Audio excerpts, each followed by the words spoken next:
Mário de Jiribatuba, a paróquia da Nossa Senhora da Assunção e de outras paróquias, que eu sei que tem pessoas aqui de outras comunidades, de outras paróquias.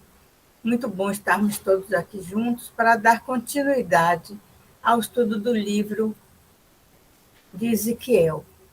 É um livro que não é fácil, e nós estamos tendo a oportunidade de ter pessoas que estão vindo nos ajudar a entender. E hoje, essa pessoa é nosso querido e amado Padre Alexandre de Oliveira. Vamos, então, aquietar a nossa mente, nosso coração, para que possamos ter uma intimidade maior com Deus e assim entendermos o que Ele verdadeiramente quer nos falar.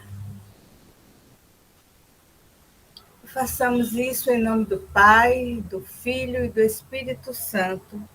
Amém. Cantando, invoquemos a presença do Espírito Santo. Vinde, Espírito de Deus, e enchei os corações dos fiéis com vossos dons. Acendei neles o amor, com fogo abrasador, vos pedimos, ó Senhor, e cantaremos, aleluia, e a nossa terra renovada ficará, se o vosso Espírito, Senhor, nos enviar. Vós unistes tantas gentes, tantas línguas diferentes, numa fé na unidade, para buscar sempre a verdade e servir o vosso reino com a mesma caridade. E cantaremos, aleluia, e a nossa terra renovada ficará, se o vosso Espírito, Senhor, nos enviar. E cantaremos, aleluia,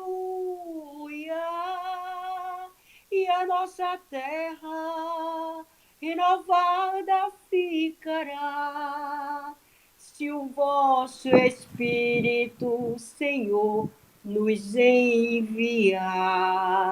Se o vosso Espírito, Senhor, nos enviar.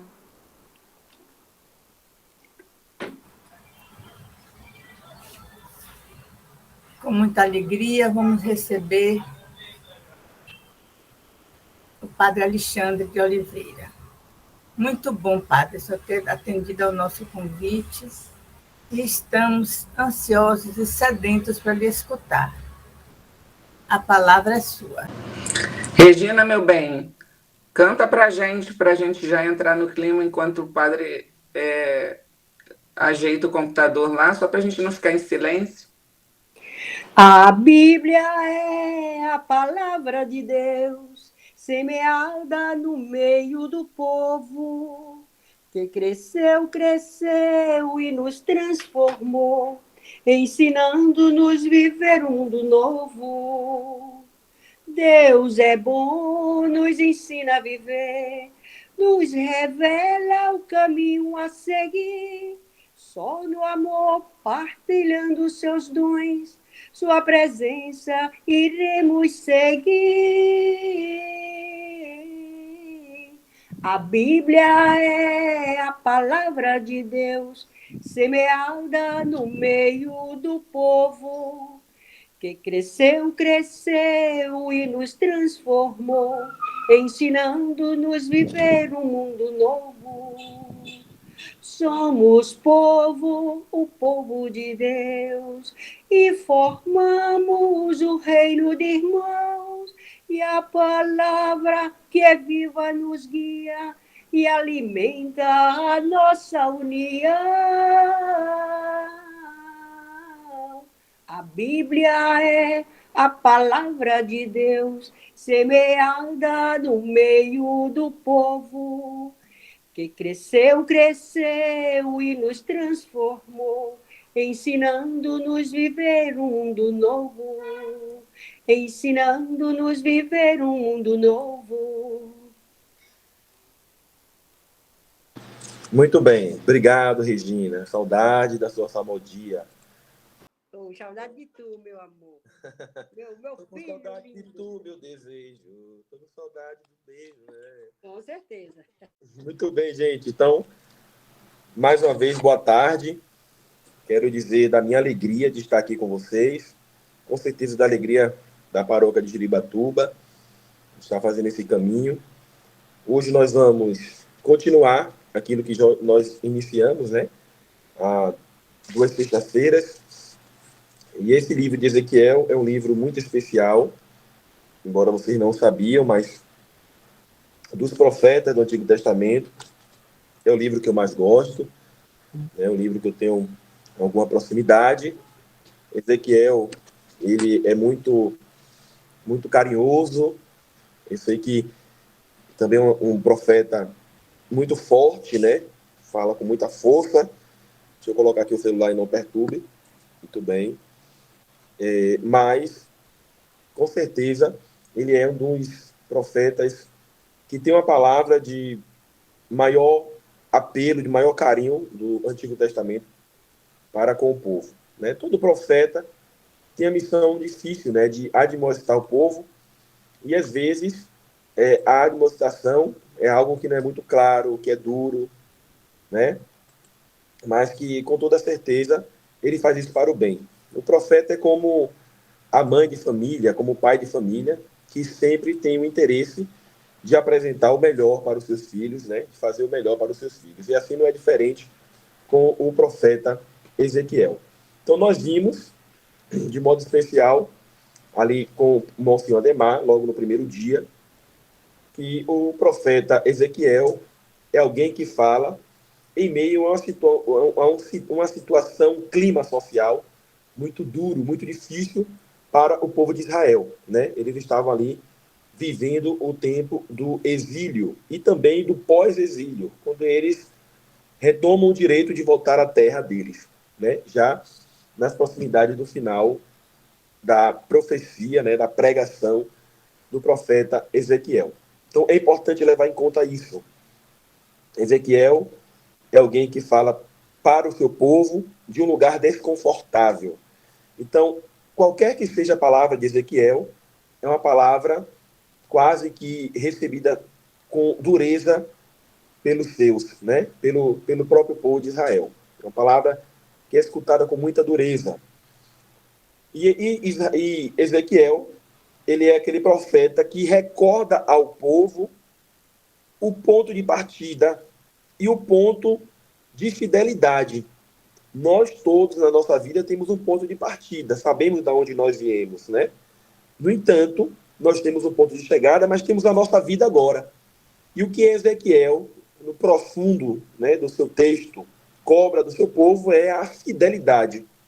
Todos nós devemos ser fiéis a Deus. Então, o povo estava exilado, como também houve a pregação de Isaías.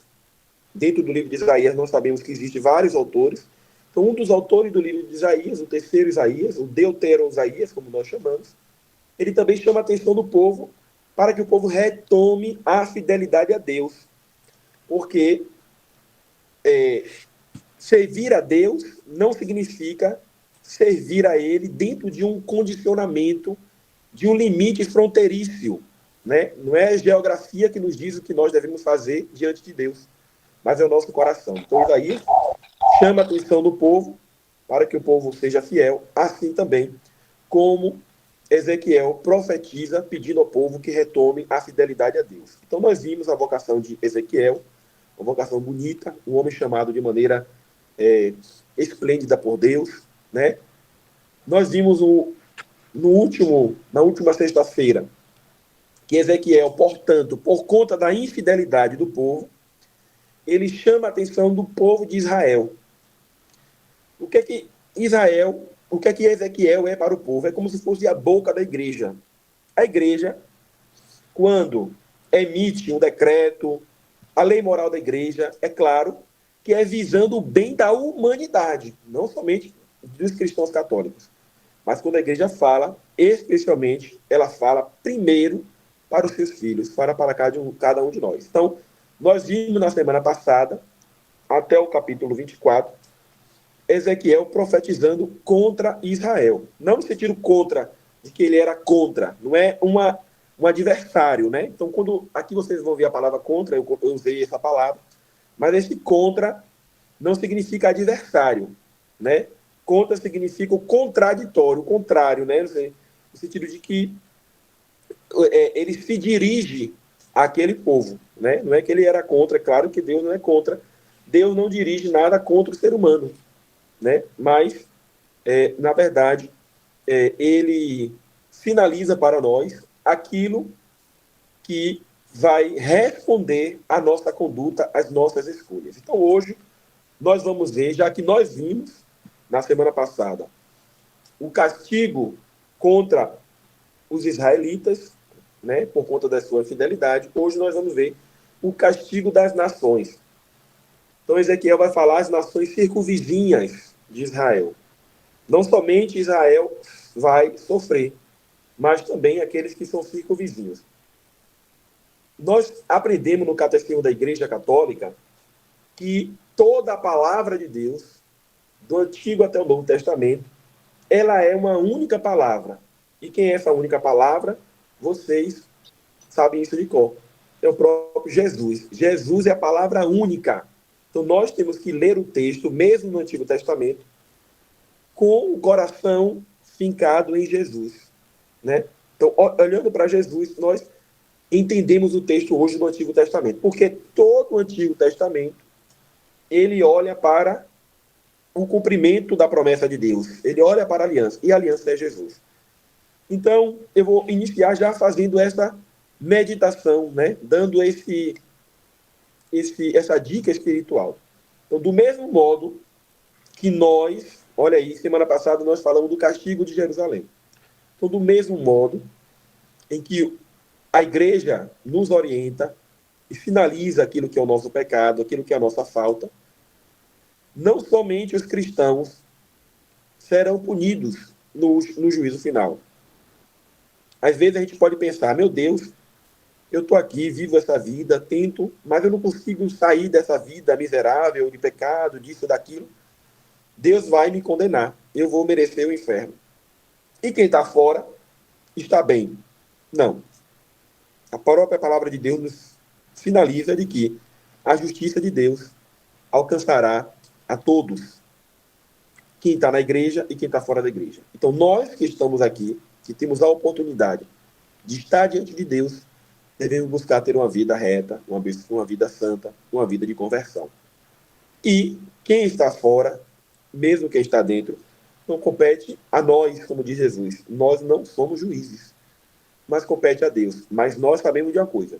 Estando fora, evidentemente, o juízo de Deus vai ser muito maior. Quando nós lemos, acredito que vocês leram todo o texto aí de Ezequiel 25 a 32, vocês percebem como Deus é sério, né, na profecia de Ezequiel.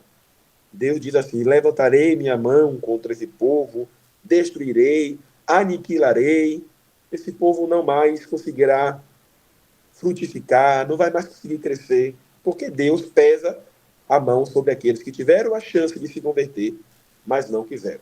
Quanto a nós, busquemos a retidão e a paz.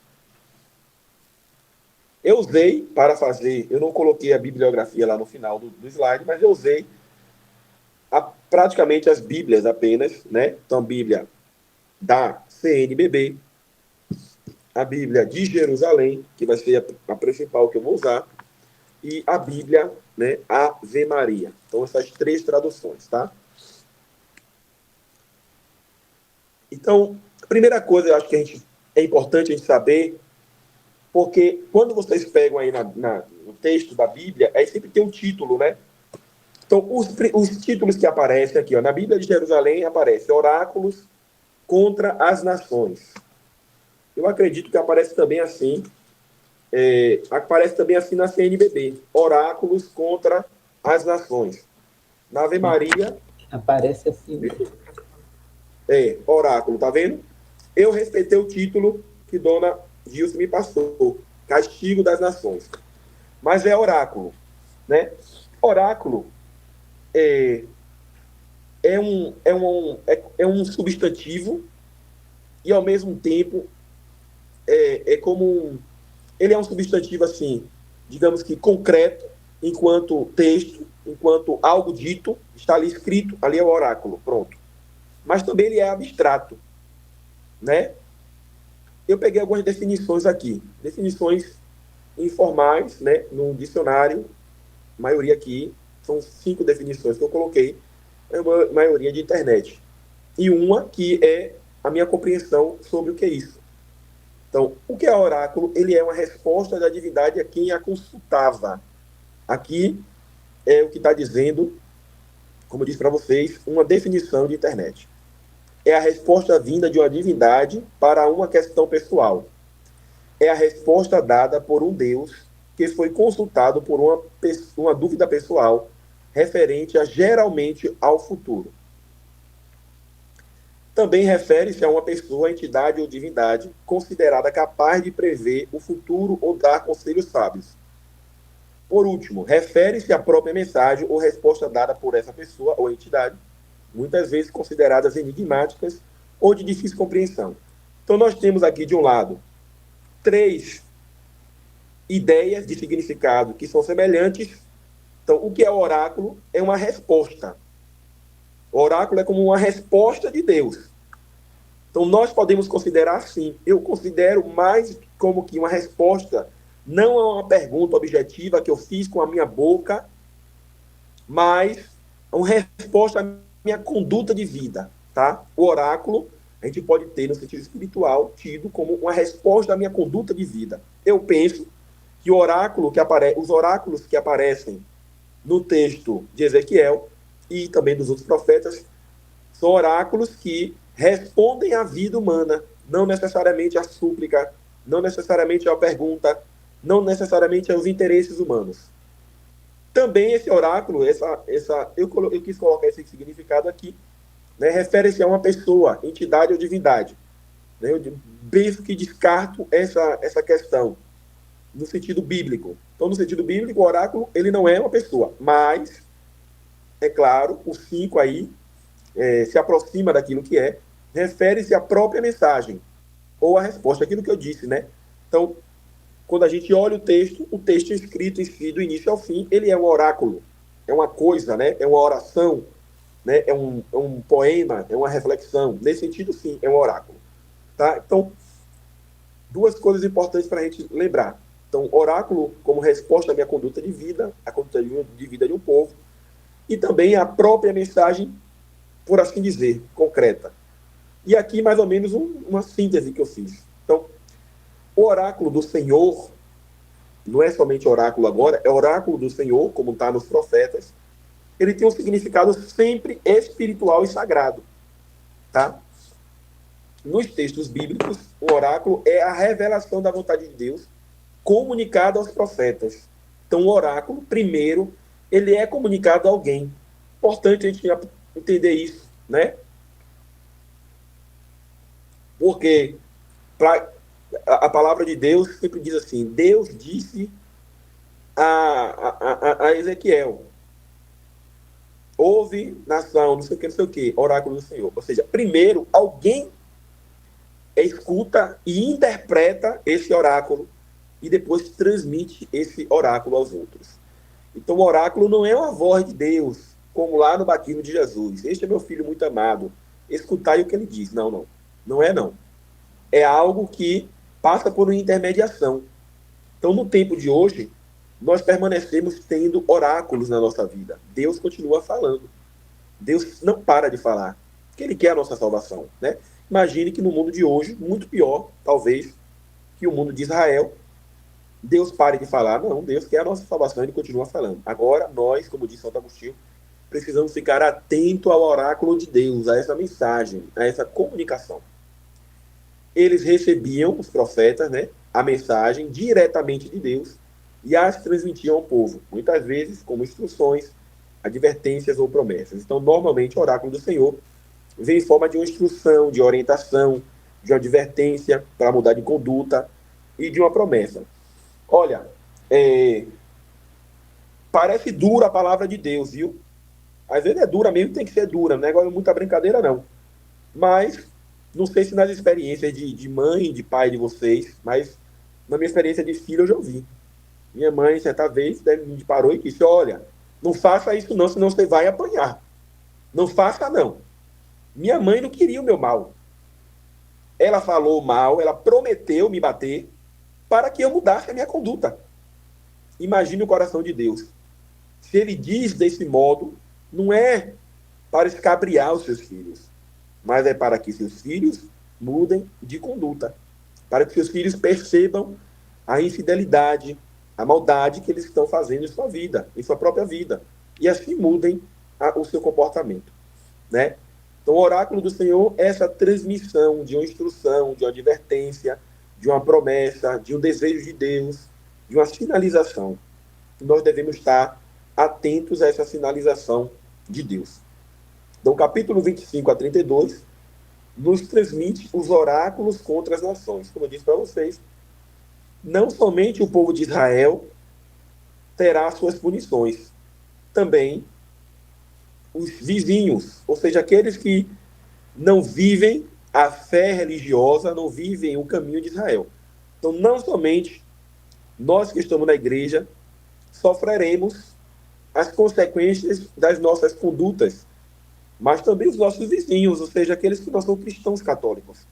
Deus, ele quer o bem da humanidade, não quer o bem de quem é da igreja católica, de quem é do candomblé, de quem é do espiritismo, de quem é do hinduísmo. Não, Deus quer o bem de cada ser humano.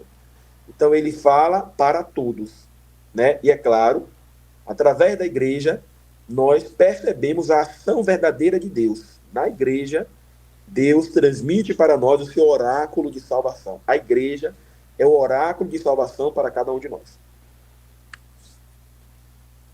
Esses capítulos contêm profecias contra as 7 nações. 7 nações hostis a Deus, a sua palavra e ao seu povo. Desculpa aí que eu não coloquei a vírgula. Então, são nações hostis ao próprio Deus, à sua própria mensagem, à sua própria palavra, e também ao próprio povo de Deus, que é o povo de Israel.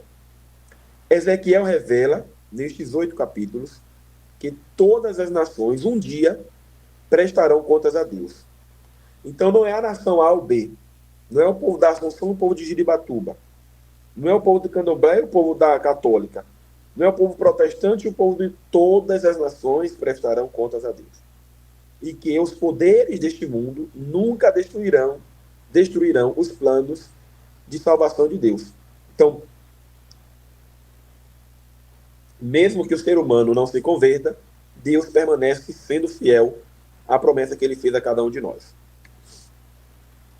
Então, 7 nações: Amon, Moabe, Edom, a nação filisteia, Tiro e Sidônia, na Fenícia, e também o Egito. Então, são 7 nações.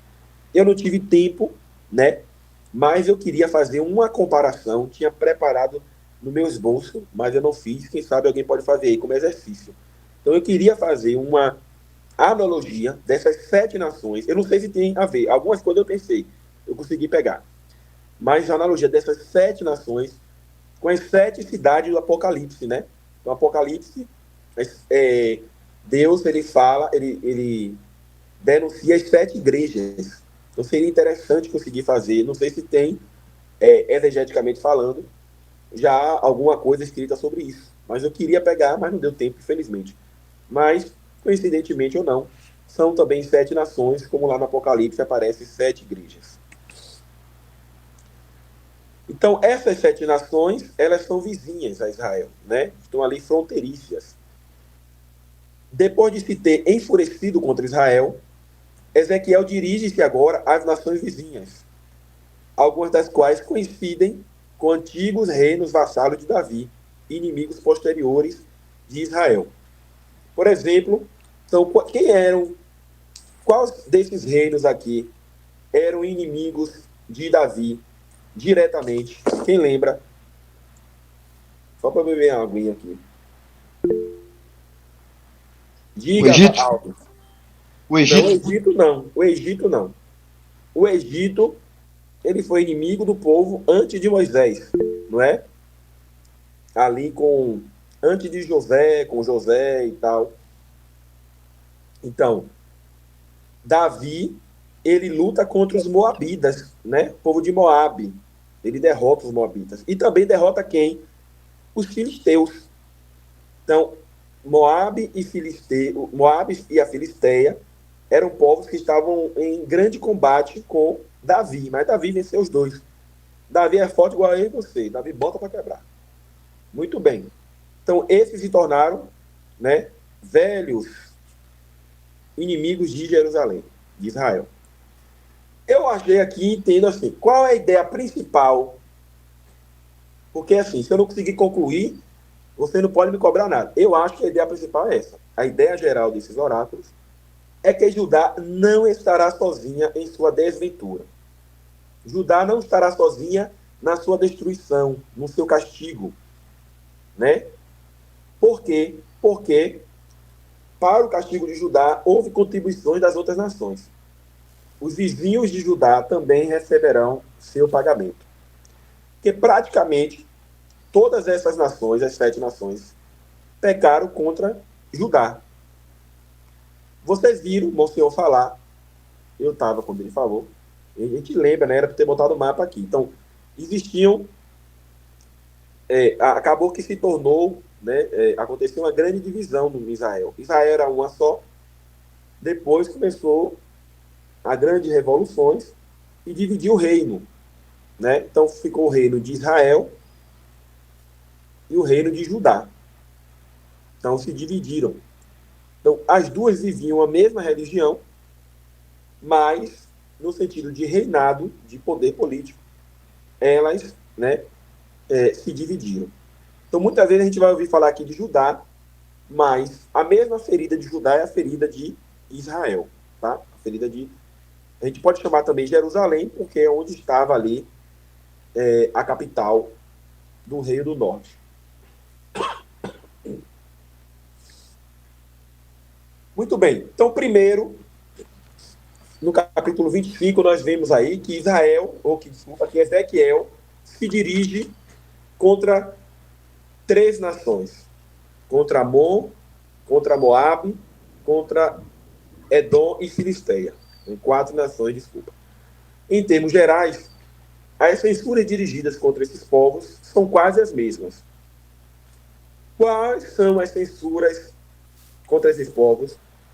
Eles tinham um prazer insano, ou seja, irracional, de alegria, um prazer por perceber a guerra a queda de Judá. Então, um prazer insano que sentiram diante da queda de Judá, e também eles deram rédeas, deram corda, né, ao próprio ódio deles reprimido. Porque muitos desses povos aí não tinham dificuldade com Israel. E a inveja deles, né? A inveja deles, um ódio reprimido, acabou transformando em vingança. Eles aproveitaram para entregar Israel. Né? A história, eu sempre gosto de fazer esse paralelo com o Evangelho, eu iria fazer também isso no final, mas não deu. Então, é aquela história de Herodes, né? Que gostava tanto de João Batista. Tinha medo dele, mas não queria ofendê-lo, porque sabia que ele falava a verdade. Mas no momento oportuno, ele entregou João Batista, né? Então a mesma coisa aconteceu, por exemplo, com Edom, né? Também com Tiro. Então essas cidades não tinham muita dificuldade contra Israel. Mas na oportunidade seria Israel. A gente às vezes percebe também esse caminho na nossa vida, né? Então, quantas pessoas estão perto de nós? Mas basta a gente cair que se aproveita de algum objeto que caiu no chão, né? E ali toma aquele objeto para si. Ou seja, se aproveita da nossa queda. Amon. Amon é a primeira cidade, aparece aí no versículo 1, logo 1, do 1 ao 7. Então eu inicio com essa nota aqui da Bíblia de Jerusalém, a nota letra D. Os amonitas haviam participado de diversos levantes contra Nabucodonosor. Depois, Nabucodonosor a gente sabe, né? Ele é rei da onde? Ele é chefe da onde?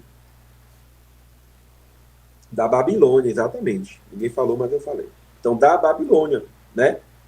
Então, a Babilônia ali, totalmente contrária ao projeto de Deus. Então, depois, eles abandonaram os seus aliados e tiraram proveito do infortúnio, aquilo que eu acabei de falar, do infortúnio de Israel.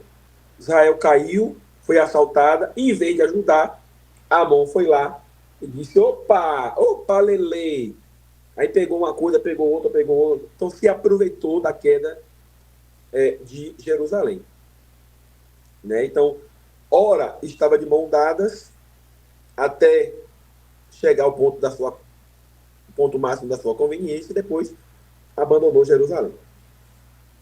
E aí eu separei algumas coisas assim, isso aqui é pessoal, vocês podem até, na sua rabiscagem aí, né, colocar coisas a mais. Então, eu acho que em todos os oráculos a gente consegue identificar um pecado, ou seja, a culpa, por que aquele oráculo, e também uma punição de Deus. Então, por exemplo, Amon, a culpa dos amonitas está na satisfação, no gozo que eles tiveram pela destruição de Jerusalém. Olha aí. O texto vai dizer assim, no versículo 3. Uma vez que dizes viva, tem uma outra tradução aqui, que eu achei que às vezes parece com aquilo que a gente fala. Eu acho que é da Ave Maria. Então, Jerusalém está viva. Na Ave Maria, está assim, que bom. Expressão, QUEBOM. Exclamação. Né? Então, o texto vai dizer assim, ó, por que dissestes que bom, ou seja, que bom que Jerusalém caiu, que bom que fulano está doente, que bom que Bolsonaro se acidentou. Tem gente que por conta da política acha assim, que bom que Lula está doente, tomara que morra logo. Cuidado, viu? Tem que ter cuidado. A palavra de Deus chama atenção. Então, por que dissestes que bom quando da profunação... Olha aí, ó, 3 causas aí no texto. Eu ia colocar tudo isso, mas ia ficar grande. Mas eu vou ler aqui. Então, versículo 3 aí, ó. 3 coisas que Jerusalém comprometeu. Que Jerusalém cometeu. Profanou o santuário de Deus. Versículo 3 aí do capítulo 25. Outra coisa. Os amonitas, eles se alegraram, tiveram prazer com a devastação de Israel. E depois, eles também se alegraram com o exílio, com a deportação da casa de Judá. Ou seja, a falta de fé e de culto, a gente às vezes se alegra com a falta de fé e de culto do outro, também com a secura, com a desgraça da vida do outro, e mais ainda, com o isolamento, com o exílio, né? Com a condição miserável do que o outro tem que tomar a vida, rumos ruins. E aí tem uma punição para isso, né? Deus não gosta dessas coisas. Eles tiveram, né, sua terra assaltada pelos filhos do Oriente. Os filhos do Oriente eram árabes nômades, a maioria. Então, o que é que vai acontecer com os amonitas? Aparece lá no finalzinho. Versículo 7. Será o que está aqui no meu texto é aniquilada na Bíblia da Ave Maria, certo? Na Bíblia de Jerusalém está destruída. E eu coloquei aqui extirpada, certo? Então, essa é a consequência mais grave de Amon. Olha aqui, ó, Amon, esse oráculo, ele até exemplifica um pouco mais no versículo 6, o que foi que Amon fez? Bateste palma e bateste com o pé. Israel. A culpa de Amon é isso, né? Bateu palma, ó, parabéns, viu? A gente diz assim pro outro, ó, viu? Eu disse, toma. Cuidado, meus irmãos. Cada um, né, viva as suas labutas. Eu coloquei aqui embaixo também, vocês vão ver que eu vou repetir isso sempre. Eu não fiz uma explicação sobre isso, mas depois a gente vai dizer alguma coisa. Essa frase é importante, eu penso, né? Todo oráculo, ele termina com essa frase ou com a frase alusiva a essa, né? Saberás que eu sou o Senhor. Por que eu coloco essa frase, repito? Porque toda experiência de pecado, minha e sua e da sociedade, ela é uma consequência do esquecimento de quem é Deus. Certo? Então, se eu peco, eu esqueço da bondade de Deus, esqueço do amor de Deus. Então, quando a gente cai, quando a gente sofre, a gente lembra. Ah, meu Deus. A gente lembra de Deus. Né? A gente recorda de Deus, a gente busca a Deus. Então, o povo amonita recordará, conhecerá, saberá quem Deus é quando eles estiverem destruídos. Eles vão dizer assim, ah, não, mas poxa, o Senhor me deu tanto amor e eu fiquei aqui nessa. Os moabitas, o grande pecado dos moabitas foi a hostilidade. Um povo extremamente hostil.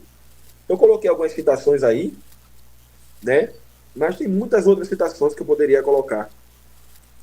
Deixa eu ver aqui, na Bíblia. Mas eu não vou citar, a gente não vai ler, não. Mas essa hostilidade dos moabitas, ela não é uma hostilidade de hoje, do texto de Ezequiel, não. Então, lá nos Juízes, no tempo dos Juízes, no tempo dos reis, com Samuel ali, ó, né? A gente já vai perceber que o povo moabita, eles já eram hostis. Então, nos livros dos reis, Jeremias, Isaías, tudo denuncia esse jeito arisco, né, de ser do moabita. Então, tudo isso para nos recordar de que nós devemos ser mansos e humildes de coração, não hostis. Então, às vezes, a gente já vive no nosso mundo ou no ataque ou na defesa. Então, a nossa relação com o outro, de modo especial com Deus, não deve ser assim, né? Ao contrário, nós devemos ser promotores da paz, como diz a bem-aventurança. Então, contra esse pecado de hostilidade, a punição é ter a terra tomada também pelos filhos do Oriente. Ou seja, os árabes, né? Então, na história, nós percebemos, meus irmãos, como isso se cumpriu, né? Hoje nós estamos, por exemplo, vendo a guerra deflagrada lá nessa região do Oriente. Israel sofrendo bastante com os filhos do Oriente, os muçulmanos, né? Então, eles tentam lá invadir a terra e causa toda essa confusão, né? Então, isso é de hoje, não. Já vem de muito tempo. Olha aí. Quando Deus executa o seu julgamento, vem aí aquele oráculo. Saberão que eu sou o Senhor. Tá vendo? Então, no segundo oráculo, aparece novamente, no versículo 11, eu sou o Senhor. Desculpa. Aí, o oráculo contra Edom. Eu nem coloquei aí as citações, né? Mas todo mundo leu, sabe, tá? Tá ali, ainda no capítulo 25. Tá? De 12 a 14. Então, quem é Edom? Quem é Edom, gente? Quem lembra? Edom é Esaú, né? Olha, lembra lá do Gênesis. Então, Jacó teve 2 filhos. Isaac teve 2 filhos. Esaú e Jacó. Os 2 eram gêmeos. Então, Jacó estava para sair de Raquel, né? De Rebeca, desculpa. E aí, Esaú segurou no pé dele e saiu primeiro. E se tornou primogênito. Mas lá na frente, por conta da sua mãe Rebeca, quem recebeu a bênção de Isaac foi Jacó. Então Jacó se tornou filho da promessa, porque ele recebeu a bênção do pai. Mas Deus, ele não se desfez de Esaú. E ele prometeu a Esaú também uma grande nação. Está lá no livro do Gênesis, capítulo 25, diante mais ou menos. Né? Não tenho como precisão aqui. Mas aí Esaú teve o seu povo, que começou a chamar de Edomitas, porque eles assumiram o monte Edom. Né? Então, Edomitas é sempre o povo de Esaú. Edom se tornou sinônimo de Esaú. E Israel foi o nome que Deus deu a Jacó. Então, Jacó perdeu esse nome e se tornou Israel. Então, desde lá de sempre, Edom já tinha conflitos com Israel. Então, a gente vai pegar lá, depois que Esaú foi embora, no Gênesis ainda, a gente vai ver que ele volta, que ele briga com o irmão, depois tenta se reconciliar, e aquela confusão toda. Então, Esaú, ou seja, Edom, esteve sempre em conflito com Israel, que é Jacó. Nação de Esaú, nação de Jacó. E aproveitou da queda de Jerusalém para saquear. Então, o grande pecado de Edom é um pecado da inveja. Né? Ele não fez em si nada, digamos assim, armadamente, né, através da força, contra Israel, contra Jerusalém. No entanto, ele se aproveitou da queda de Jerusalém para saquear mulheres, animais, né, bens, armas, tudo isso. Então, imagine aquele urubu que vai tentar aproveitar o cadáver, né? Então, Edom aliou-se depois, então, com a Babilônia e participou ativamente na destruição de Jerusalém, né? Então, Edom se alia a Nabucodonosor. Qual é a punição? Redução de Edom, redução do povo à desolação. Um povo que nunca mais terá paz. A desolação não é a plena destruição, mas é quase ela, porque eles vai ser sempre um povo sem pátria, sem terra, sem paz. Vai ser um povo totalmente desolado. E aí, como eu disse para vocês, Ave Maria, peraí, eu citei, a citação aí está errada. No finalzinho, no versículo 14, né, eu deixei ali o do slide anterior, o texto vai dizer assim: eles agirão contra Edom conforme minha ira e meu furor. Assim conhecerão minha vingança. Então, dessa vez, no oráculo de Edom, Deus ele não diz assim: saberão que eu sou o Senhor.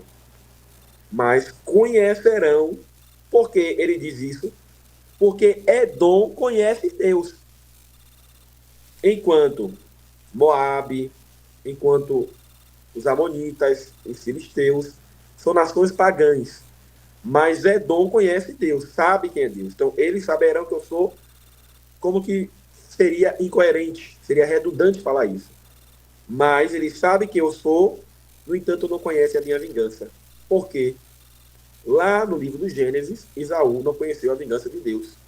Mas conhecerá agora, porque tem feito mal. Né? Então, o pecado de saquear, o pecado de se aliar, né, contra aquele que é mal. Então, o versículo 14 vai dizer: assim conhecerão minha vingança. Então, implicitamente, nós sabemos que aqui Deus está falando de si mesmo. A nação filisteia. A nação filisteia, por ser um formidável inimigo a partir do tempo dos juízes, trata-se de uma hostilidade antiga também. Então, os filisteus, como eu já disse para vocês, são aqueles que, de modo especial, já dominavam, já guerreavam contra Israel, já no tempo dos juízes. E vai seguir também no tempo dos reis, né? No tempo dos reis de Israel, os filisteus eles são o grande povo de batalha de Davi, por exemplo, de Salomão, de Josias. Então, esse povo é um povo sempre de confusão, mas quem vence eles é justamente Davi. Qual o pecado das Filisteias? Agir com grave violência de vingança e desprezo. Então, os filisteus, eles já estavam no lugar deles, já tinham perdido, aceitaram a derrota. No entanto, eles não suportaram ver os israelitas na queda e ficar quietinho. Eles se aproveitaram, se vingaram de Jerusalém e trataram Jerusalém com desprezo. Ou seja, é como aquele samaritano caído lá, assaltado, e passa a levita, passa o sacerdote, passa fulano e deixa ele lá. Então, a Filisteia tratou com indiferença Israel. Qual a punição? Vingança terrível e furiosos castigos. É o que vai nos deixar aqui saber o versículo 17, né? Exercerei contra eles vingança terrível, castigando-os com furor. Versículo 17 do capítulo 25. Aí, mais uma vez, aparece aquele oráculo, né? Então, os filisteus são pagãos. Saibam que eu sou o Senhor. Pronto, até aqui tudo certo, né, gente? Ou tá complicado? E também, eu não sou exegeta não, viu? A gente vai estudando juntos. Muito bem. Depois de passar essas três, que praticamente cometeram o mesmo pecado, né? Nós temos aqui a cidade de Tiro.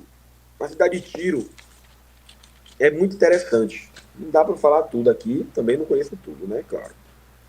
Mas é muito interessante. A cidade de Tiro, vocês estão vendo aí, né? É uma cidade da Fenícia. É uma cidade que tinha vários portos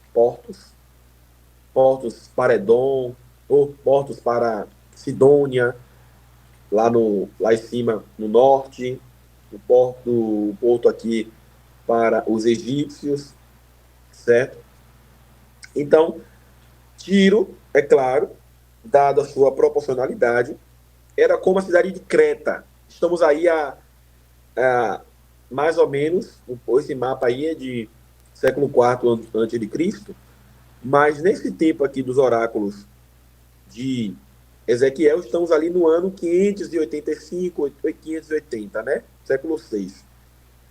Então, Tiro, ela era uma cidade muito importante, porque muita gente atracava ali, a gente não tinha ainda, claro, avião, né? Então, atracava ali para fazer trocas comerciais. É uma cidade, ainda, claro que de pequeno porte, né? Por isso que eu disse, dado a sua proporcionalidade. Porque tínhamos ali Creta, a própria Península Itálica, né? Que ainda não estava tão configurada, mas Roma já estava crescendo bastante. Mas a Grécia era a grande cidade desse tempo ainda.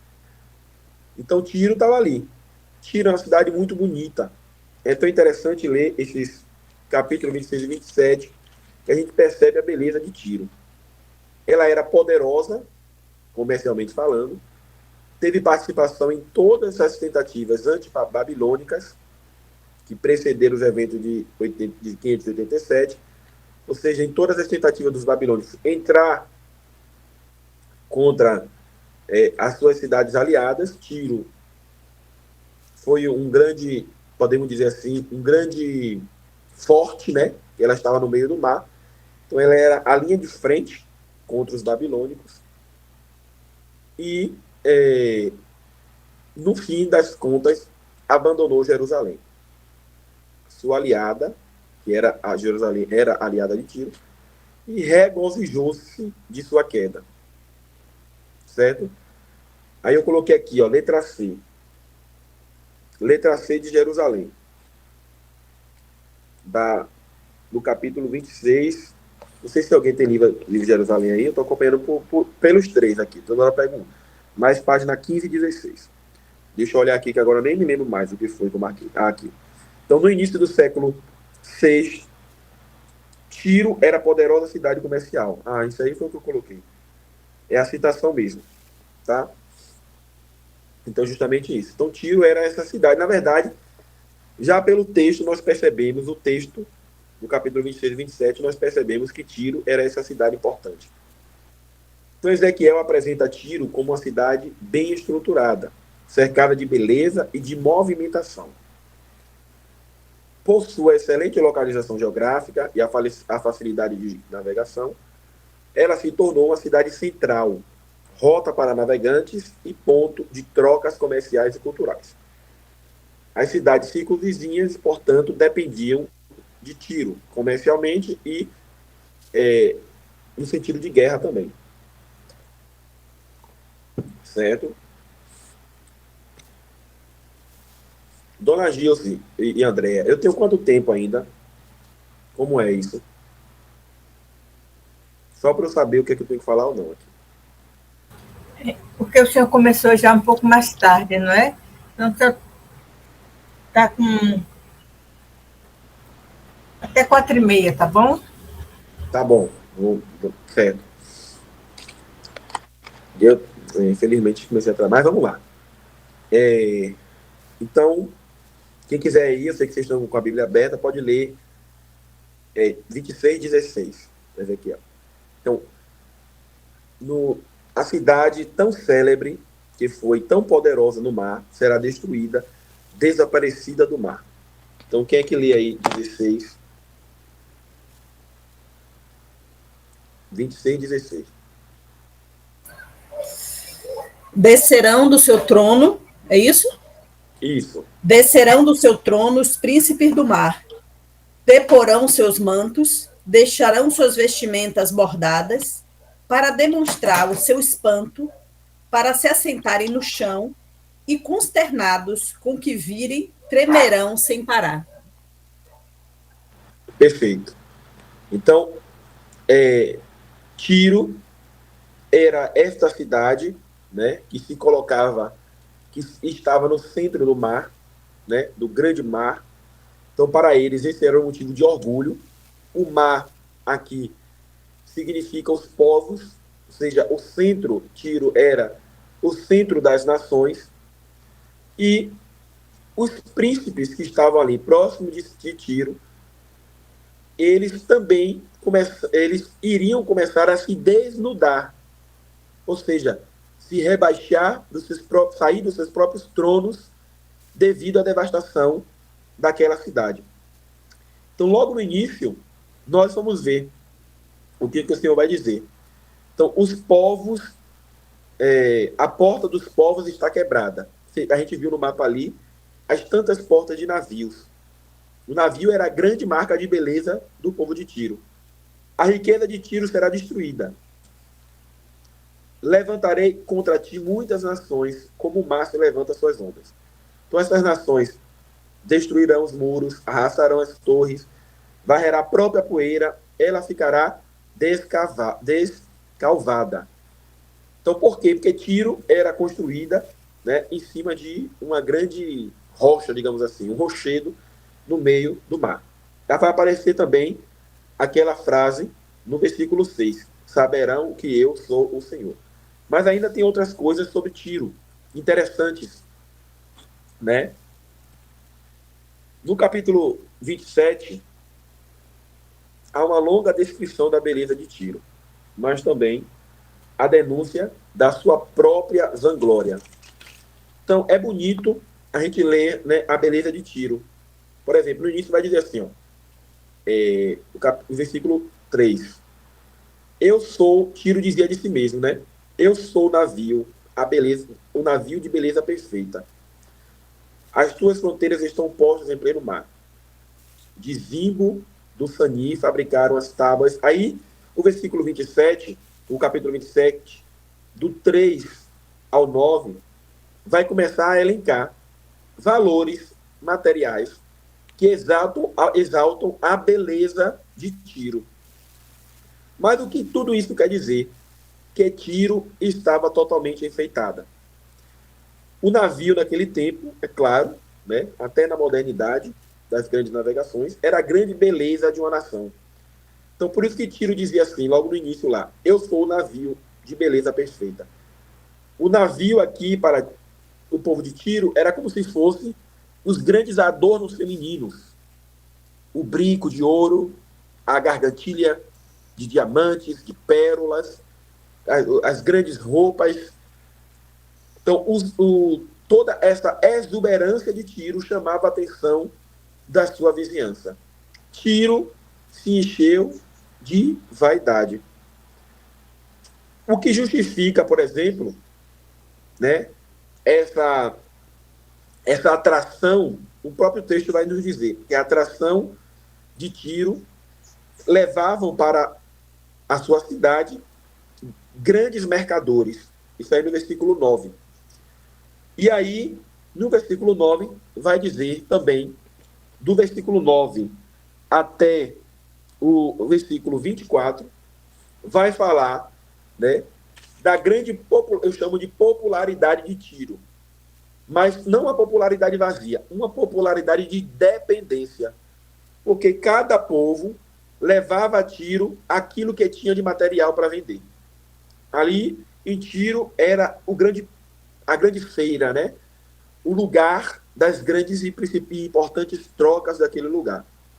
Mas tudo isso, o que o texto quer dizer, não passava apenas de uma apresentação, de uma expressão vangloriada dessa própria cidade. Uma vaidade, um orgulho. A pobreza de Tiro estava justamente, pobreza no sentido ruim, né? Estava justamente na sua apresentação exterior, porque eles não se converteram interiormente, não mudaram interiormente. O grande convite para todos nós é justamente esse, o convite a mudarmos interiormente. Ao invés de apresentar no mar da vida os nossos navios exuberantes, como para nós, de beleza perfeita, é melhor a gente buscar a beleza perfeita do nosso coração. Mais do que o navio, Jesus nos diz, sede perfeito como o vosso Pai é perfeito. Também aparece o testemunho da popularidade, né? Dessa cidade. Como eu já disse para vocês, então todas as nações vizinhas, inclusive Judá e Jerusalém, aí no versículo 17, eles também dependiam de Tiro, ou seja, era aliado, tinha uma parceria com Tiro. No coração do mar de Tiro se ergueu diante de outras nações, mas também aí acontece a sua destruição. Então, no mesmo mar da vida, no mesmo contágio da sua riqueza, no mesmo palco que alavancou Tiro, ela caiu. Nesse mar que lhe protegia, o mar era a grande proteção de Tiro. Tiro era uma ilha. Então, o mar, a ideia de mar para o povo do Tiro era a ideia de proteção. De todos os lados, o mar me segura. Mas nesse mesmo mar, Tiro se afundou. Versículos 25b, né? Até o versículo 27. Olha aí. Do capítulo 27, versículos 25b, até o 27, 34 e 36. Eu vou ler aqui para a gente não perder tempo. Então, tu estavas cheia e pesada no coração dos mares. Olha aí. Ela tinha tanta coisa, tanta beleza, mas ela estava pesada, ela estava cheia, estava farta da sua própria miséria. Os teus remadores te conduziram por vastos mares. O vento oriental te partiu no coração dos mares. Tuas riquezas, teus produtos, tuas mercadorias, teus marinheiros e teus pilotos, os reparadores das tuas brechas, os autores do teu tráfico, todos os homens de guerra que estão contigo e toda a multidão que levas a bordo, tombarão no coração dos mares no dia da tua ruína. Então, nesse mesmo palco, tudo aquilo que era motivo de riqueza e de vanglória para Tiro, na verdade, se tornou para ela motivo de grande destruição. É por isso mesmo que nós devemos pedir a Deus a graça de ter um coração puro, humilde, né? De ter um coração pobre. É impossível para o rico entrar no reino dos céus. É mais fácil o camelo passar pelo buraco da agulha, né? Quem quiser me seguir tem que renunciar a si mesmo, vender tudo e seguir. É justamente isso que Jesus disse. Então, as vantagens da nossa vida são as vantagens do céu. Então, quem quiser se salvar, junte tesouro no céu, onde a traça e a ferrugem não podem, né, corromper. No versículo 34, tua carga e todos os teus passageiros só sobraram contigo. Quem se mistura com porcos, farelo come, tá? Então, quem vai cair não é somente Tiro, não. Os aliados de Tiro também vão cair. Versículo 34c, né? 34b, aliás. Olha aí, 36. Os que se dedicam ao comércio entre os povos te esconjuram. Então, agora, aquelas pessoas, aquelas cidades ali, que juntavam mercadorias em Tiro, eles mesmos apontam contra Tiro. Então, quando a situação aperta na nossa vida, às vezes, né, na maioria das vezes, a gente não vê aqueles que pareciam estar com a gente do nosso lado, não. Eles vão se aproveitar para esconjurar-nos também. Tu te tornaste um objeto de pavor. Nunca mais voltará a existir para sempre. Quer dizer, Tiro era bela, era utilizável, era explorável, era necessária. No entanto, quando ela apresenta a sua fraqueza, a sua limitação, todo mundo deixa ela sozinha. Todo mundo deixa ela ao pavor. Ela se torna objeto de vergonha, de pavor. Versículo 36 do capítulo 27. Vou avançar. No final fala, Alves, porque eu não sei que é uma pergunta desse capítulo. Diga aí. Porque senão, dona Gil, você vai me cortar, nunca mais vai me chamar. Pelo amor de Deus. Eu quero agradecer a sua explanação, estava muito boa. Vou precisar me ausentar, que eu vou para Santa Missa proclamar o Salmo hoje. Vá para a missa mesmo, que se chegar atrasado, eu brigo com você. Mas foi muito boa a sua aula. Eu sugiro até que você continue na próxima sexta-feira, porque não vai dar tempo para decifrar esse capítulo todo aí. Aí, viu? Tá bom, então. Vamos fazer um ciclo bíblico aqui, um exterior depois, na nossa paróquia. Muito bem, obrigado, Alves. Olha, eu pulei aqui por causa do horário, tá? Mas lá no capítulo 26, no versículo 20, né, tem uma menção ao inferno, tá? O que é o inferno, gente? Eu não vou dar aula aqui, não. Mas o inferno, antes de Jesus, é como se fosse assim, eu coloquei aqui, ó. Eu pensei que eu tinha colocado aqui. Deixa eu dar uma olhada aqui. Eu pensei que eu tinha colocado, não coloquei não. Então eu devo ter apagado. Mas ó, o inferno, antes de Jesus, é como se fosse o submundo. Inferno é inferis. No latim, significa o que está abaixo da terra. Tá? Então o inferno, enquanto antes de Jesus, não é inferno onde está Satanás, não. No sentido de que nesse lugar que a gente hoje, que depois de Jesus aconteceu, o inferno era como se, é a mansão dos mortos. Pronto. Isso é inferno. É onde repousam os mortos, antes de Jesus. Quando Jesus ressuscita, ele abre as portas do céu para os seus santos. Aí sim, passa a existir um estado de vida chamado inferno, que é a total ausência de Deus. Então, o inferno, no sentido de purgatório e de céu, existe depois de Jesus, com a sua ressurreição e ascensão. Mas o inferno anterior é o que está dizendo aqui, ó, versículo 20 do capítulo 26. Então, te precipitarei juntamente com os que descem para a cova, olha aí, o inferno é a cova, para junto do povo de outrora. Far-te-ei habitar nas profundezas da terra. Olha aí, o que é o inferno? profundeza da terra, como as ruínas de outrora. No grego,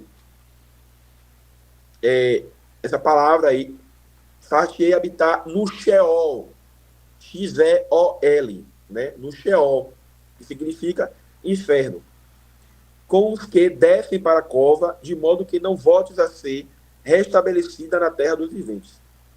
Então, aí é uma menção ao inferno, como eu disse para vocês, a esse submundo, ou seja, abaixo da terra, abaixo da vivência, digamos assim, da existência física como nós estamos vivendo, tá? É só um apêndice mesmo que eu anotei aqui, não quis passar. Então vamos lá. Referências veladas ao evento do pecado original. Eu achei isso bem interessante. Capítulo 28, ainda sobre Tiro. Olha aí, gente, pecado original, ó. Eu não vou ler todos os capítulos aqui, não, mas vou tentar ler aqui só o que está no slide. Então, teu coração se exalta, orgulhosamente dizes, eu sou Deus, ocupo o trono divino no coração do mar. Né? Então, Tiro se arroga a dizer que eu estou sentado no trono. Essa ilha aqui é um trono, é o meu lugar. Quem é que vai me tirar daqui? Aqui eu mando e desmando. Apesar de seres homem e não Deus, alimentas em teu coração pretensões divinas. Tão notável é tua sabedoria nos negócios que multiplicaste tua riqueza e teu coração se orgulhou dela. Visto que em teu coração te igualaste a Deus, também trarei contra ti estrangeiros, a mais terrível das nações. Far-te-ão descer a cova e morrerás de morte violenta no coração dos mares. Então, ainda dirás na presença dos teus assassinos, eu sou Deus? Rapaz, que trecho lindo, gente. Que maravilha. Essa cidade de Tiro aqui foi o que mais me dediquei. Então, olha, uma menção clara ao pecado original. O pecado original entrou no mundo, não foi por conta meramente da desobediência. Então, o pecado principal foi a desobediência. Mas no pecado de Eva e também de Adão, houveram 3 pecados que estão presentes na vida da humanidade. Primeiro pecado, o pecado de poder. Olha aí. Eu sou Deus, ocupo o trono divino no coração do mar. Quem disse isso? Tiro. Quem disse isso? Eva. Ela queria ser como Deus. A serpente falou assim, olha, serás como Deus.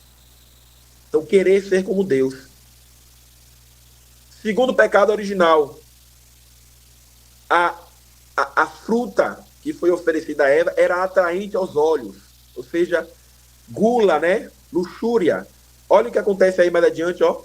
Apesar de seres homens e não Deus, alimenta teu coração, em teu coração pretensões divinas. Ou seja, alimentas, quer dizer, ela foi também ofuscada pelo pecado da gula. Pela boca entrou o pecado original. E depois aí, ó, o terceiro pecado original, então, poder, gula e luxúria, né? Gula sobre alimentação, luxúria, sexualidade, a gente sabe que está bem ligado um ao outro. E o terceiro aí, ó, cobiça. Multiplicaste tua riqueza e teu coração se orgulhou dela. Sabedoria nos negócios. É cobiça. Interesse no que é do outro, né? E aí, tudo isso faz o quê? O que acontece com Eva? Ela tentou igualar o coração dela ao coração de Deus. Aí começa a entrar o castigo de Deus na vida de Adão e de Eva e do ser humano. Trarei contra ti estrangeiros, a mais terrível das nações. Far-te-ão descer a cova e morrerás de morte. Quer dizer, o homem e a mulher ainda não conheciam a morte. E nunca ia conhecer. Mas, por conta do pecado original, passou a conhecer a morte. Olha o que vai dizer a última linha em negrito aí. Ainda dirás na presença dos teus assassinos, eu sou Deus, versículo 9. E aí Eva, Adão, Alexandre, fulano e Beltrano, vocês ainda dirão, eu sou Deus? É o que nos pergunta o Senhor através de Ezequiel, no versículo 9 do capítulo 28. Também tem uma grande referência ao demônio, a partir do versículo 12, tá?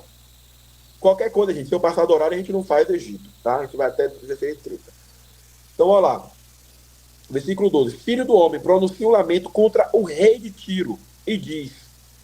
Então, no devido contexto, a profecia de Ezequiel contra o rei de Tiro parece conter uma referência velada a Satanás como verdadeiro governante de Tiro. Vamos lá, vamos verificar isso? Vamos, padre. Obrigado por responder. Lá no versículo 12. Padre Alexandre, deixa eu lhe dizer uma coisa. Eu falei 4h30 para a gente ter a partilha, mas a gente pode abrir mão da partilha para o senhor terminar a sua exposição. Ah, tá bom. Eu Viu? tô aqui já com a garganta doendo, que eu estou bem rouco, mas eu vou tentar. Vamos Tá lá. bom. Olha aí, versículo 12, que maravilha. Deus falando, a gente está fazendo aqui uma analogia, tá? Mas eu acredito que realmente é uma referência a Satanás. Ou seja, ao anjo Lúcifer, tá? Então, tu eras modelo de perfeição. Versículo 12. Cheio de sabedoria, de beleza perfeita. Estavas no Éden, jardim de Deus.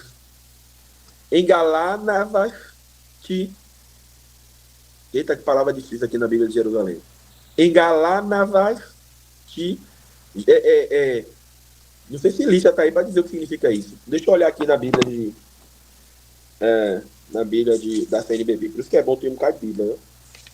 É bom e não é, ao mesmo tempo. 28:12. Então vamos lá.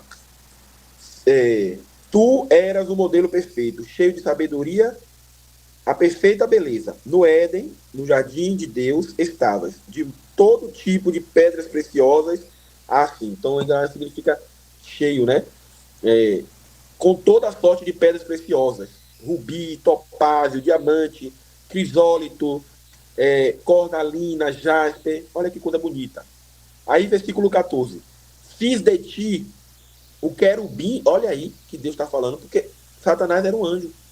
Fiz de ti o querubim cintilante, o protetor. Estavas no monte santo de Deus e movias-te por entre brasas ardentes. Desde o dia da tua criação, foste íntegro em todos os teus caminhos. Olha aí, o demônio era íntegro, gente. Até o dia em que se achou a maldade em ti. Em virtude do teu, versículo 16, em virtude do teu comércio intenso, te encheste de violência e caíste em pecado. Ou seja, o comércio no sentido de trânsito, né? Em virtude do trânsito do demônio sobre a criação de Deus. Então te lancei do monte de Deus como profano, e te exterminei, ó querubim protetor, dentre as pedras de fogo. Importante aí, versículo 17. Teu coração se exaltou com tua beleza. Perverteste tua sabedoria por causa do teu esplendor. Assim te atirei por terra, e fiz de ti um espetáculo à vista dos reis. Por que Deus está dizendo isso? Porque Deus concedeu ao homem a oportunidade de levantar. O demônio, ele não aceitou a grandiosidade da criação humana. Ele imaginava, certamente, graças a Deus que eu não tenho mente de demônio, mas ele imaginava que depois do pecado, Deus iria aniquilar o ser humano, voltar atrás. Olha que Deus bom, gente. Deus é maravilhoso, Ele nos ama de verdade. Não, a gente não pode crer em outra coisa. Ele nos dá uma nova chance, uma nova oportunidade. E aí diz Adão e Eva, vem para cá, filhos, vamos fazer uma nova aliança, vamos rever essa situação. Eu vou permitir que vocês se multipliquem, que vocês cresçam. Que bonito esse Deus que não coaduna com o projeto do mal, de Satanás. Mas ele é fiel. Por isso que a gente chama Deus é fiel. São João vai dizer, Deus é fiel. Então, Deus é fiel ao seu plano de salvação. Importante aí, versículo 19. Todos os que te conhecem dentre os povos estão apavorados por causa de ti. Motivo de espanto te tornaste e deixaste de existir para sempre. O demônio é motivo de pavor de espanto.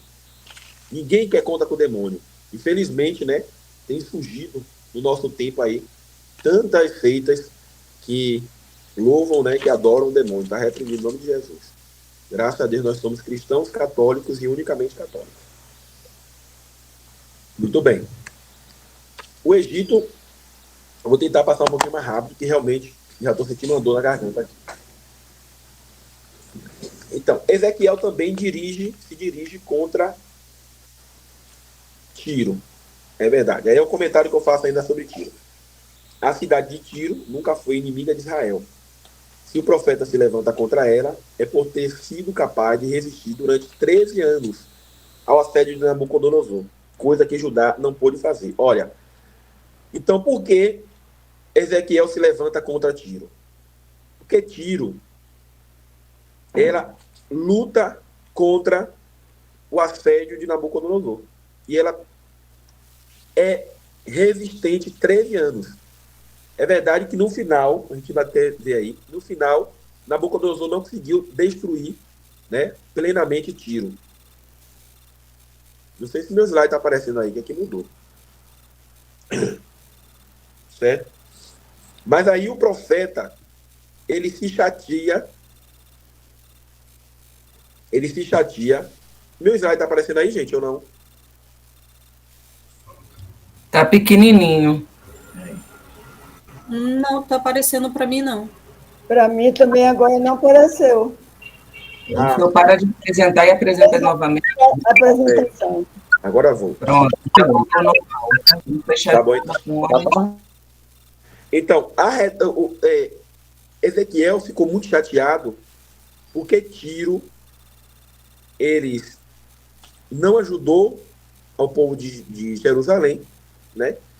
Eles resistiram à Babilônia, mas eles não foram capazes de ser fiéis àquilo que estavam, digamos assim, se propuseram a fazer, que é justamente defender o seu amigo.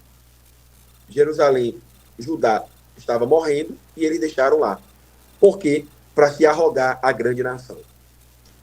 O que poderia ser motivo de admiração, ou seja, a resistência contra o Nabucodonosor poderia ser motivo de admiração por parte de Ezequiel. Poderia dizer assim, parabéns, filhos, vocês conseguiram. Mas Ezequiel, ao contrário, ele se irrita contra Tiro, porque Tiro foi incapaz de sentir compaixão do seu vizinho, do seu irmão que estava morrendo.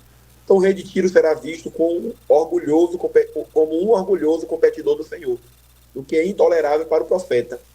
O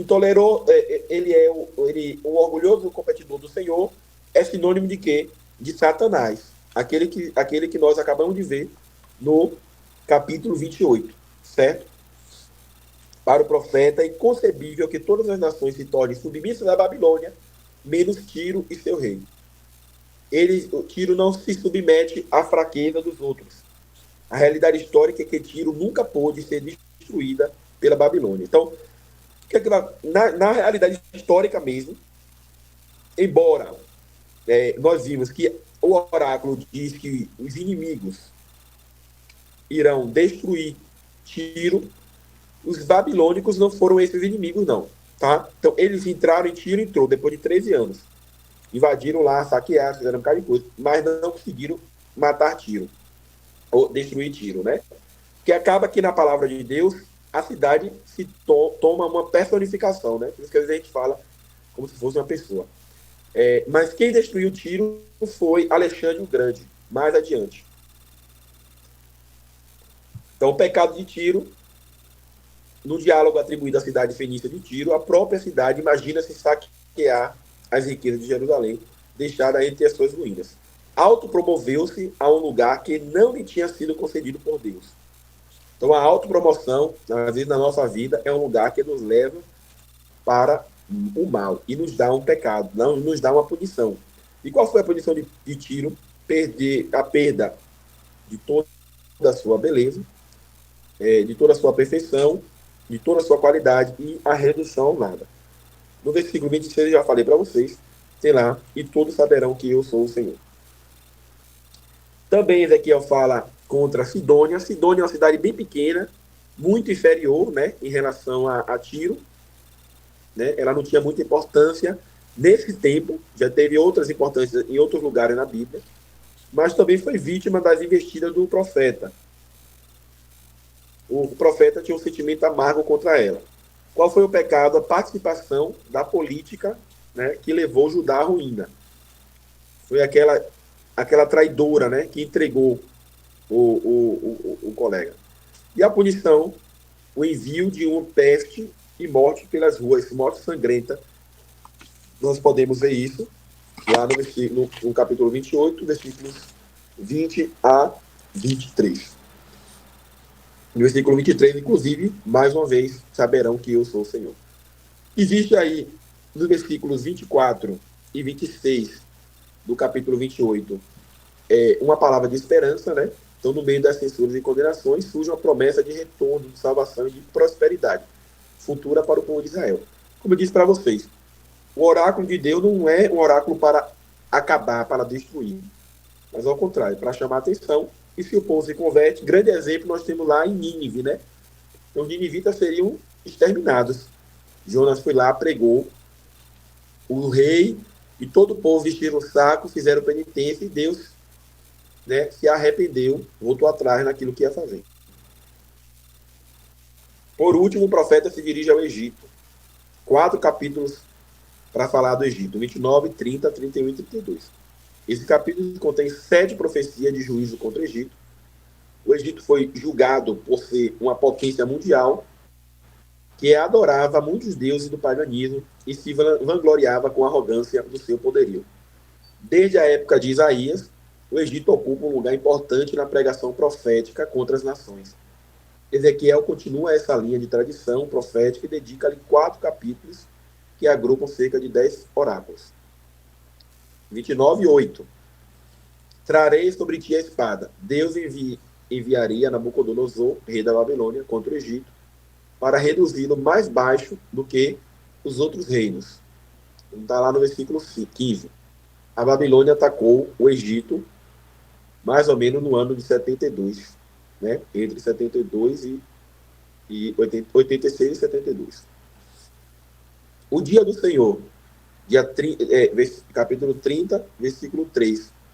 A ruína do Egito prenuncia o iminente dia do Senhor, quando então Deus submeterá o juízo a todas as nações ímpias do mundo. Está aí, ó, no capítulo 30, é importante, vai dizer assim diz, versículo 2, assim diz o Senhor, dai uivos, ai, que dia, o efeito está próximo o dia de Yahvé, será um dia de nuvens, será um tempo marcado para as nações. A espada atingirá o Egito, haverá angústia em Cu, quando caírem os trespassados no Egito, quando forem levados suas riquezas e seus alicerces ficarem arrasados. Então, o juízo é o julgamento final, também prometido por Jesus no Novo Testamento. Então, nesses oráculos, a gente já viu praticamente toda a escatologia, né? Céu, inferno, purgatório e juízo final. A Síria. Ezequiel compara a situação do Egito à situação da Síria, nos seus dias de glória, seguida de queda. A Síria, antes potência mundial, foi destruída por Babilônia. No versículo 11, do capítulo 31, também oráculo contra a impiedade, né, do povo do Egito. Os juízos divinos não são arbitrários, são sempre conforme a impiedade de indivíduos ou nações. A lamentação sobre Faraó. Esta lamentação zomba de Faraó, que se julgava tão forte como um leão ou um grande monstro marinho. Ele, porém, teria que prestar contas ao Senhor Deus. Em poucas palavras, o Egito serviu-se de Israel, mas nunca se comprometeu efetivamente em defendê-lo. Né? É o pecado do Egito. Conseguiu que Israel confiasse ingenuamente em seu vizinho e que desconfiasse do poder e da proteção de Deus. Então, quem implantou a semente do paganismo sobre o povo de Israel foi justamente os egípcios, né? O povo de Deus, os israelitas, eles se submeteram à amizade do Egito com ingenuidade, achando que o Egito estava ali para proteger. Ezequiel acredita haver uma nova ameaça. No Egito estão refugiados judeus que conservam a esperança de que Judá não desaparecerá, como não desapareceu ainda o país que os aceitou. Este os leva a crer erroneamente que vão se salvar da tragédia. Então, interessante isso. Tinha judeus no Egito que tinham esperança de que a promessa de Deus não se cumpriria. E eles, vivendo a sua vida torta, seriam salvos, né? Então, Ezequiel sinaliza que essa é uma compreensão errada. Nós também não podemos pensar que, tendo uma fé doméstica, uma fé somente em casa, basta para nos salvar. É necessário, meus irmãos, voltar à nossa pátria. Não pode ficar no Egito e se achar judeu, não. Tem que estar em Judá, tem que ir para a guerra, tem que ser cristão, tem que ser católico, tem que ser fiel, tem que participar, né? Então, não basta apenas sentar no sofá e rezar a Deus, acreditando que a nossa salvação já está decretada. É necessário que a gente lute. A vida do cristão é luta, é cruz. Se a gente tenta fugir da cruz, evidentemente, também a salvação foge de nós. Então, Ezequiel ratifica a punição contra as nações. O profeta, então, vaticina, através de imagens míticas, a queda do Egito, de seus faraós, como qualquer mortal, e, por fim, também a queda de Judá e de sua capital. No Egito, eu tinha muita coisa para falar, mas realmente o tempo, né, já se esgotou, e também a própria canseira. Mas é isso, né? Eu penso que esse é um texto que, lendo a grosso modo, vocês repetiram isso tanto na primeira vez quanto na semana passada, várias vezes, e hoje também. É um texto difícil, parece difícil a grosso modo, mas é claro, como diz o Catecismo da Igreja Católica, não é possível ler o texto sagrado, seja do Antigo ou do Novo Testamento, de maneira isolada. Quando a gente lê realmente de maneira isolada, aí a gente não consegue extraí-lo tudo, né? Tudo aquilo que ele quer dizer. Então, mais do que a história, o texto, ele quer mostrar para nós uma teologia, uma mensagem de Deus, né? Então, essa mensagem que nós devemos buscar a capacidade de conseguir compreender, né? Mas eu não consegui fazer, né, com bastante tempo, então foi o que eu pude fazer para apresentar, mas agradeço também. Foi também para mim uma oportunidade de debruçar, de ler o texto em 3 traduções, Ave Maria, exaustivamente, mas enfim, é isso.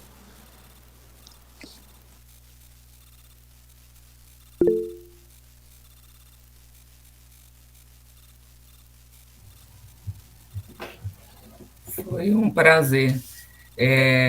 Eu acho que, infelizmente, devido ao horário, o Padre Alexandre tem uma celebração agora às 5 horas, a gente não vai ter espaço para partilha. O outro padre vai celebrar. O Padre Carlos vai celebrar para mim. 5 horas. Só se você me liberarem aqui, eu vou. Mas ele pode celebrar, que a gente combinou antes. Se eu não terminasse a tempo, ele iria. Aí o senhor que manda, Padre.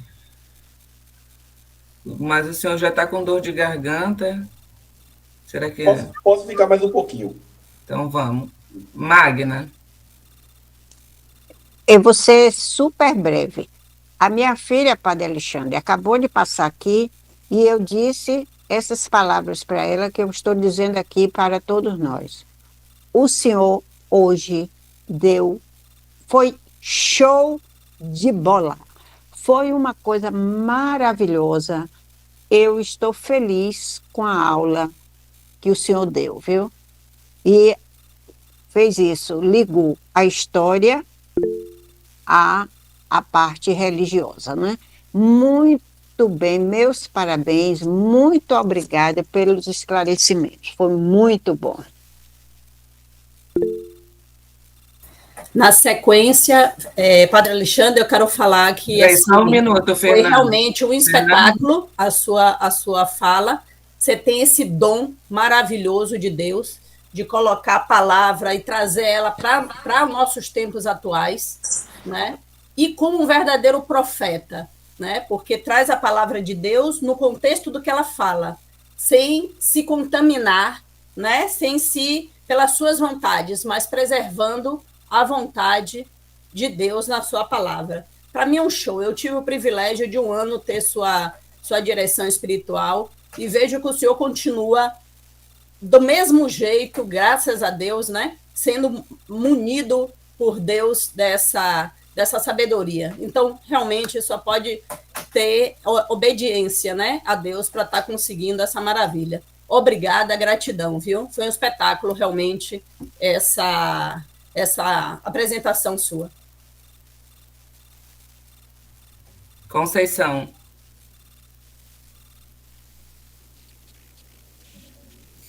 Abre o microfone, querida. Está fechado. Clica na tela do celular, lá na parte de baixo tem um microfone, clica em cima, ele está vermelho, ele vai ficar branquinho. Ela não está conseguindo. Teve uma outra pessoa que levantou a mão e, sem querer, eu abaixei a mão errada. Conceição, infelizmente, seu microfone está fechado. Neide, abre o microfone.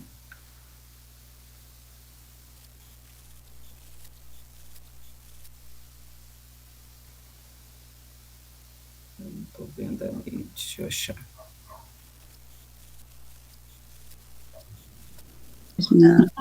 Quero só agradecer a vocês pela oportunidade de estar nesse estudo junto com vocês, ao nosso padre, né? Sábio as palavras. E uma boa tarde a todos, até a próxima semana, que agora eu estou indo para a missa. Tá bom? Boa tarde, obrigada a todos, viu? Dona Conceição, consegue abrir?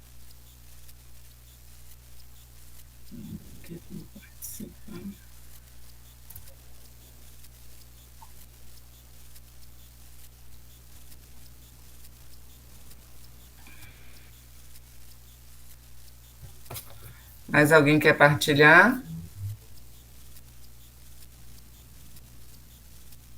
Neide já foi, Conceição já foi.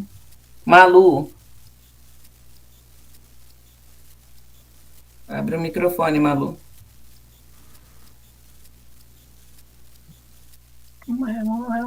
Esse livro do Ezequiel é muito difícil, o Padre Alexandre, fantástico, maravilhoso. Aprendi muito, muito, muito. Fiquei aqui, ávida, olhando para a Bíblia, lendo e vendo as minhas anotações. Muito obrigado, como sempre, o senhor é cirúrgico, mas sempre nos pontos que mais importam e que mais interessam. Muito obrigado. Gostaria que nós tivéssemos mais tempo. Eu tenho certeza que esses capítulos mereciam 2 aulas. Tchau. Deus abençoe o senhor sempre. Saudades. Tchau. Dona Gilce. Padre Alexandre, se o senhor quiser falar, o senhor abre o seu microfone, tá? Estou deixando o senhor descansar um pouquinho. Realmente foi uma apresentação magnífica. E estou vendo assim, lhe agradeço muito o esforço que o senhor fez, porque com a garganta do jeito que está, a gente está vendo que sua voz não está no normal. E o senhor aguentou firme aí. Foi muito bom. O senhor trouxe uma contribuição muito grande para o nosso estudo. Eu espero que você fique logo bom. Muito bem. Então, obrigado, dona Gilce, obrigado a todos, né? Graças a Deus, enfim, conseguimos chegar aqui e nós teremos mais oportunidades, né? Então, semana que vem temos também o Padre Franklin, na outra o Monsenhor Neymar. Estou aqui atento, querendo participar de tudo, viu?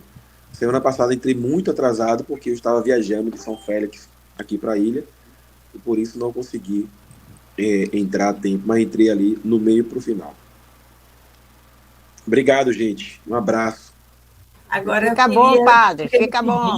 Amém, obrigado. Então, vamos pedir a Deus que continue nos fortalecendo para que todos nós possamos corresponder também aos oráculos de Deus em nossa vida, que não são oráculos de advertência, não são oráculos, aliás, perversos, maldosos, de castigo, mas com certeza são oráculos de advertência, de cuidado, de encorajamento, são oráculos que nos recomendam um caminho santo e justo.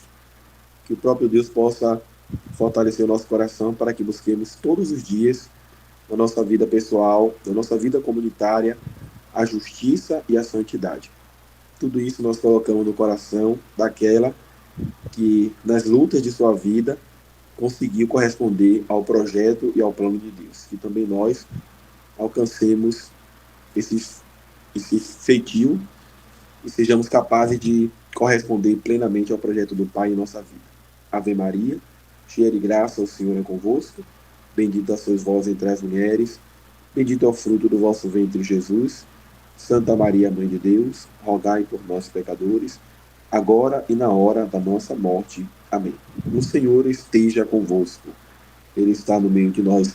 Abençoe-vos Deus Todo-Poderoso, a sua casa, os seus projetos, os seus corações. Que a palavra de Deus possa perdurar em suas vidas. Em nome do Pai, do Filho e do Espírito Santo. Amém.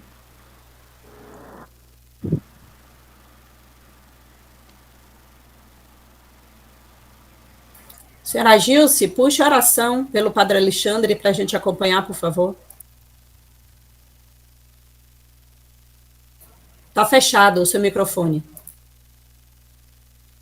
Vamos pedir a Deus que pelas mãos de Nossa Senhora seja derramada agora sobre o Padre Alexandre bênçãos de cura para o corpo, para a mente, para todo o ser dele, para que ele continue servindo de uma forma tão bonita, uma entrega tão perfeita à vontade de Deus.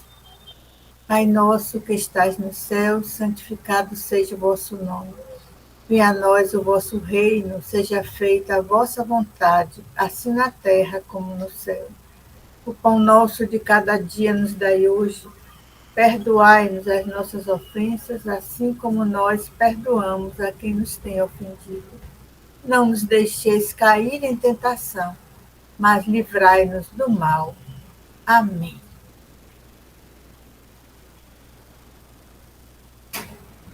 Obrigado, gente. Um beijo. Canta, Regi, pra gente. Toda a Bíblia é comunicação de um Deus amor, de um Deus irmão. É feliz quem crer na revelação, quem tem Deus no coração. Jesus Cristo é a palavra, pura imagem de Deus Pai. Ele é vida e verdade, na suprema caridade. Toda a Bíblia é comunicação de um Deus amor, de um Deus irmão. É feliz quem crê na revelação, quem tem Deus no coração. Que o Espírito Santo lhe unja, meu amado Padre, cada vez mais. Muito obrigado por tudo.